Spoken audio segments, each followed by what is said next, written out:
Hi everybody, I'm Beebs Kelley. Welcome back to another fashion edition. Let's pick up where we left off on the Golden Globes red carpet. If you missed part one, I will be sure to link it for you. And before we jump in, please do click the like button, the hype button, and the subscribe button, but only if you want to. Amy Lou Wood in a black Vivienne Westwood ball gown. She was so good in White Lotus. I think this is just okay. Unfortunately, the very dramatic neckline is widening her shoulder line, and then it has so much volume throughout the hip and skirt of this dress that it's widening there as well. And because it doesn't have a super strong vertical line, because that bodice kind of also has a more horizontal sort of visual line to it, it's not really elongating her very much to balance it out. So it looks a little bit overwhelming to her, but overall she looks really beautiful. It could have been helped along with a different hairstyle, perhaps something with a little bit more height, or just like a ponytail that was like placed a little bit higher up, that was a little bit more sleek to allow her neck a little bit more visual prominence. That might have helped a little bit, but her makeup and jewelry look really nice, and overall I think it was a beautiful option. It just maybe would have benefited from a little something to kind of elongate her up out of this volume, and maybe the hairstyle being different would have done enough. Maybe it would have helped. John Krasinski is in a all black Dolce & Gabbana suit, which I quite like. I think that's nice. It looks fine. It looks just fine. And Emily Blunt is in an all-white Louis Vuitton gown. I really like this one. I like the asymmetry of this cape because it prevents it from feeling too overwhelming. I really, really like it. The buttons placed vertically here help to elongate everything as well and make it feel really, really polished. And as you can see, there is not a seam in sight, a perfect finish for a gown that is simple like this. It is all about the clean lines and a smooth finish. And so she obviously has on perfect foundation or base layer to keep the dress, the column dress, looking really, really sleek and smooth. And I love the choice of hair and makeup here for this, and the jewelry as well matches perfectly. But by having her hair up and back and away from the face, it prevented that heavier collar from dominating and feeling too overwhelming. So this is an example of perfect balance when wearing structure and doing so well with those clean lines and the perfect finish. I really like it. Joe Keery is wearing Louis Vuitton also. The cream blazer with the white shirt underneath, I feel like are not working. They're looking mismatched because they are mismatched. The shirt is a lighter shade and more of a pure white than the coat jacket, which is more cream, like vanilla. So this doesn't vibe. It's making the coat look dirty or dingy, really. Matching different shades of white is extraordinarily tricky, as we have all seen with people like Meghan Markle trying to match whites or match blacks. It's really, really hard, and usually it ends up making the piece look tacky or dirty or just not very polished, amateur, rather than going the right way. It's very tricky to match neutrals like that. Selena Gomez is wearing a black velvet Chanel bustier dress with 200 embroidered elements, including white flowers, made of feathers, silk chiffon, and silk organza. This is pretty. I quite like it. I feel like it's kind of a lot of volume around the neckline and top of the dress, but it's such high contrast that I feel like it's working. She was smart to do her hair and makeup this way, keep it simple and up and away from her shoulders to help bring more balance. I think it's all right. It's not my favorite of the night or anything, but I think it was pretty successful. Wearing Armani Privé, Kate Hudson is wearing this silver halter gown. I think it's all right. I think that the beaded strands are really, really pretty. And she has a great figure to pull off this very, very tricky design because the draping is at an angle that can be very unflattering and sort of droopy or add a little weight to people's figure if it's not a good match for your body. The angle at which everything is draped. And so it's working just fine for her here, but I cannot help but feel like it's occasionally looking a tiny bit messy here and there. And this style of neckline isn't my personal favorite, but she does look beautiful in it. Walton Goggins in a shimmering silk shirt and tie. I think it's just okay. I really like the fit of the suit and everything, and I like that he took a chance here, but this particular gold fabric, this texture of it, I always feel like looks cheap in photographs, unfortunately. Tessa Thompson's fishtail sequin dress is really beautiful. Look how well it fits her. I always like when a strapless gown has more of a curved neckline at the top there because it prevents it from looking like it's falling down and slipping down. A lot of times if you try to go for like sweetheart or straight across or any other type of neckline for a strapless dress, it can just give the illusion that it's falling down or look like it's falling down. And I feel like this nice curve, the convex neckline, is very helpful in combating that. And this obviously fits her really beautifully, and she looks great in it. And she's pulling off this color. This is one of the hardest colors I could imagine to wear. It's like an olivey yellow. It would just be so hard to wear for most people. So this is wonderful. It is Balenciaga though. You guys know how I feel about that. That's unfortunate. Elle Fanning is wearing a floral Gucci dress. I like this, but it's not my absolute favorite. I think it's really, really pretty and a great color for her, especially with the sort of peachy pink makeup that they chose. And this necklace, although it's very heavy, it mirrors the neckline really perfectly. And I also like the way it sort of diffuses as it goes out to the straps.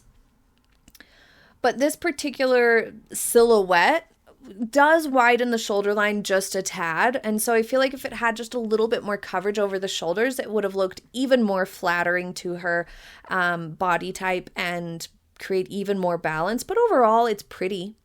Colman Domingo wearing Valentino looks fabulous. This is perfectly fit to him. The proportions are perfect. The flare to the trousers is not too much. As you can see when he's standing straight on this leg where he's standing, you can see that there is plenty of room throughout the thigh and knee for it to not look too tight there to create that sort of dated flare, because sometimes in a flare it's so tight around the thigh and knee that it creates a real, like, what is that movie with John Travolta? I don't know, where he's wearing like a white suit with the big flares that feel very dated. And so you can see on the leg that's straight here that there is plenty of room throughout the trouser leg, that it's not going to look dated, even though it has a flare, which is more accentuated in the bent knee leg here, where you can see a little bit more flare coming through, but it's not so much that it's showing up even in when he's standing straight. It's more of a sneaky flare, and I feel like that works really nice. It's a modern take to that, and I like the embroidery on it. I think it's perfect. I really like Renemee's dress here. This is beautiful. The lace, these sparkling details are all really, really gorgeous. It does look ever so slightly messy, and are those floating straps? I hate floating straps. Never mind. I don't like this as much as I thought I did. I don't like the floating straps, and I don't like how messy it gets as it gets lower and lower with more and more stuck onto the dress. It looks a little crafty to me. But originally I liked the silhouette because it defines her waist nicely, and this lace across the, bust line is pretty, but the rest I'm not too excited about. Io Debris is wearing a black velvet Chanel dress. This is really beautiful. This is one of the most classic and timeless looks I've ever seen Io Debris wear. She can be very adventurous with her fashions, and she had been wearing Loewe almost exclusively last year. So it's nice to see her do something different. I really like this dress on her. It's streamlined, it's beautiful, the neckline is gorgeous, it's accentuating her hair and makeup, framing her face nicely here. And these cute little bows with embellishments on the sleeves are precious. I think this is gorgeous. Very feminine, very nice.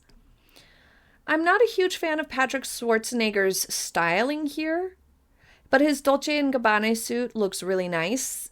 It fits him nicely. He's quite tall, so he can handle this heavy lapel. But the very heavy lapel paired with a very heavy and busy brooch are not vibing for me. It should have been a slightly more sleek and streamlined brooch, in my opinion. I'm not a fan of the ring on his first finger here either. And the hair. I'm not loving the hair. What do you guys think? Nikki Glazer in a pink princess gown. Looks pretty nice. The bust line here looks a little wonky though. The shape of the draping across the cup, it's got a little bit of that petal cup going on, that inverted nipple style that I do not like at all. I feel like that is one of the least flattering ways to do the cup of a bust line. It's kind of muted by the fact that there's some draping across the top, almost giving a little bit more of like a flower petal sort of vibe, which helps this inverted nipple petal cup. But overall, it's still sitting a little too low. It's a little too short, like squashed. I feel like if they had come up a little closer to the armpit, it would have had a better shape and looked nicer overall. But I do like the draping across the waist, and the volume of the skirt is really, really pretty, and the fabric looks nice. It's a little bit wrinkly here and there, but overall I like it. I just don't like the way they did the bust. This could have been all the more dramatic too, with maybe some like opera gloves and an updo. It could have gone in a totally different direction, and a necklace. It could have gone like old Hollywood gorgeous glam, but that's okay. The styling here is okay too. Zoe Dutch is wearing a silk Prada gown embroidered with crystals and Art Deco inspired details. I don't love this. Look at how frumpy it is. It's so much weight around the lower abdomen and hip. She looks uncomfortable, like she's having to hold this up or hold it still. There's absolutely no waist definition here, so this is adding so much bulk and weight to her torso and her hip line, and it's not even very flattering everywhere else. I feel like this was too heavy and too much of a difference between the lighter silk white dress and these heavy embroidery details. This did not vibe for me. Glenn Powell's navy suit is just okay. I like the navy. I like the cummerbund. I like the silk lapel and bow tie. The trousers are well fitted, but I hate the hair. It's ruining the entire look. What is happening?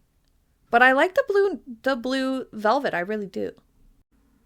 Brittany Snow is wearing a fluted trapeze gown by Danielle Frankel. As you can see, this got a column dress underneath that sort of mirrors the design on the outside with this sheer overlay. But I feel like it's just really heavy at the bottom. So the effect, I don't think translated as well on the red carpet. This would have been a lot more impactful, like in a magazine, in a photo shoot, something of that nature. This would have really had a moment and looked amazing. Here on the red carpet, I just think didn't showcase the artistry of this look well enough. I don't care for the silhouette here on Erin Doherty in this custom Louis Vuitton silk bustier gown.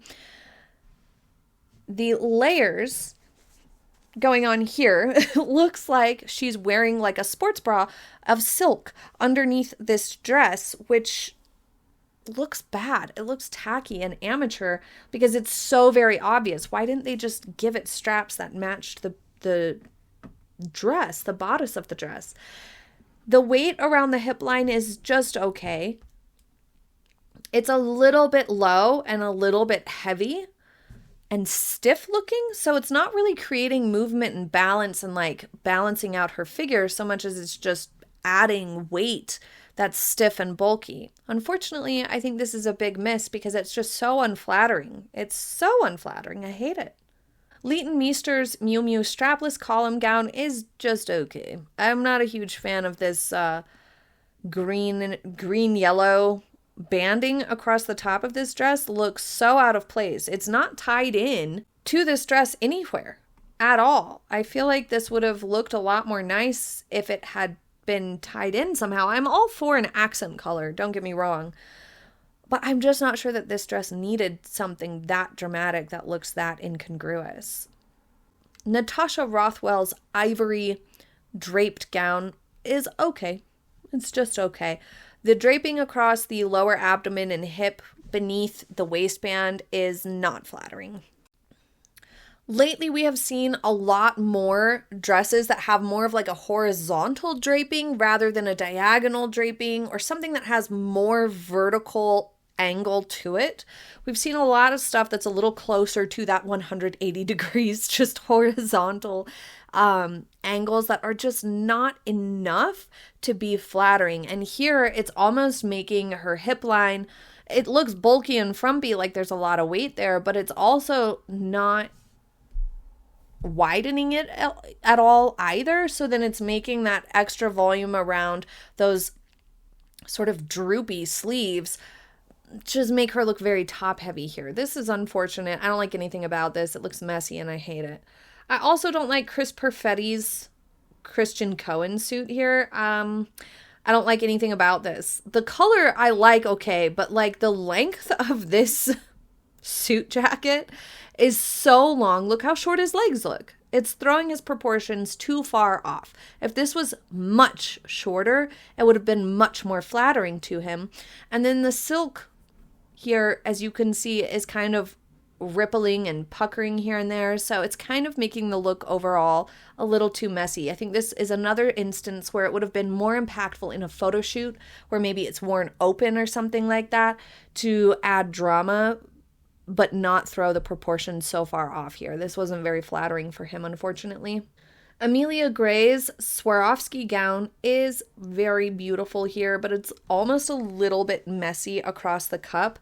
I'm not a huge fan of that appearance. It looks heavy and a little bit messy, but overall, the black part of this dress is stunning. It looks like the night sky full of stars. It's beautiful. Wow. That's cool. Lofi is wearing Balenciaga. Not a huge fan of that, but this orange color is extremely hard to pull off. It reminds me of Kraft macaroni and cheese powder. So it's not a color most people can wear. I think it's pretty on her though. She's pulling it off just fine, and I like the texture and the ruching of this dress is very pretty combined with the lighter, flowier fabric. It's nice. I think this is better than some of the other stuff that I've seen her try to wear that's like got a lot more volume to it. I think this is a lot more flattering to her. And I like the way her hair is kind of pulled back and away from the face because there's so much weight across the chest here. I think this is pretty nice, at least from this picture, from this angle. Audrey Nuna's Tom Brown look is very theatrical. It's very editorial, meaning it would be a great like costumey art sort of a photo shoot, artistic style photo shoot in a magazine or something. That's what I mean when I say editorial. Like it should be an editorial spread, like a Harper's Bazaar spread. On the red carpet, I'm not a huge fan of this. I feel like the bows on the bottom are a little bit noisy, a little bit messy, and overall it's so costumey and theatrical. I'm not sure about it for the Golden Globes. I feel like it would be better suited to the Met Gala, but I don't hate it. I don't think it's terrible either. I think it's just okay. Out of today's bunch, Natasha Rothwell has to be down there on worst dressed because that is just a travesty, whoever put her in that, and Erin Doherty. Those two are just tragic. They look like trash. Oh, so does Zoe's. That's terrible. But I really, really liked Iowa Debris. That's something totally new and different on her. Colman Domingo looked amazing. Emily Blunt, 100% looked amazing. I would say she gets best dressed out of this particular list. But leave your favorites and least favorites in the comments, and I will be back with a few more looks from the Golden Globes next time, so be sure to subscribe so you don't miss it. Thanks for joining me today. I hope you have a happy day ahead, and I'll see you next time. Bye!